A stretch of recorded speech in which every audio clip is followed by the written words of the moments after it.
नमस्कार। आता जो तासगाव कवठेमंकाळ विधानसभा मतदारसंघ आहे त्याचे पूर्वी आटपाडी कवठेमंकाळ आणि तासगाव असे दोन वेगवेगळे विधानसभा मतदारसंघ होते। पुढे 1978च्या पुनर्रचनेत आटपाडी हा खानापूर विधानसभा मतदारसंघाला जोडला गेला आणि कवठेमंकाळ आणि तासगाव हे स्वतंत्र मतदारसंघ 2004 पर्यंत कायम राहिले। 2008च्या पुनर्रचनेत तासगाव आणि कवठेमंकाळ हे एकत्र केले आणि तयार झाला नवीन तासगाव कवठेमंकाळ विधानसभा मतदारसंघ। या व्हिडिओमध्ये आपण आटपाडी कवठेमंकाळ विधानसभा मतदारसंघाची माहिती बघणार आहोत। तर या व्हिडिओच्या पुढील भागात आपण तासगाव कवठेमंकाळ विधानसभा मतदारसंघाची माहिती बघणार आहोत।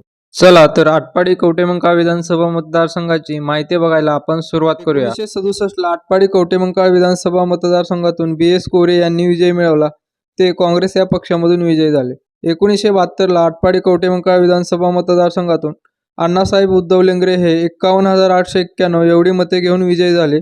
ते काँग्रेस या पक्षामधून विजयी झाले। 1978च्या पुनर्रचनेत आटपाडी हा खानापूर मतदारसंघाला जोडला गेला आणि कवठेमंकाळ हा स्वतंत्र मतदारसंघ पुढे कायम राहिला। 1978ला कवठेमंकाळ विधानसभा मतदारसंघातून विठ्ठल पाटील हे 45,278 एवढी मते घेऊन विजयी झाले। ते काँग्रेस या पक्षामधून विजयी झाले। 1980ला कवठेमंकाळ विधानसभा मतदारसंघातून विठ्ठल पाटील हे 40,030 एवढी मते घेऊन विजयी झाले। ते काँग्रेस या पक्षामधून विजयी झाले। 1985ला कवठेमंकाळ विधानसभा मतदारसंघातून विठ्ठल पाटील हे 38,497 एवढी मते घेऊन विजयी झाले।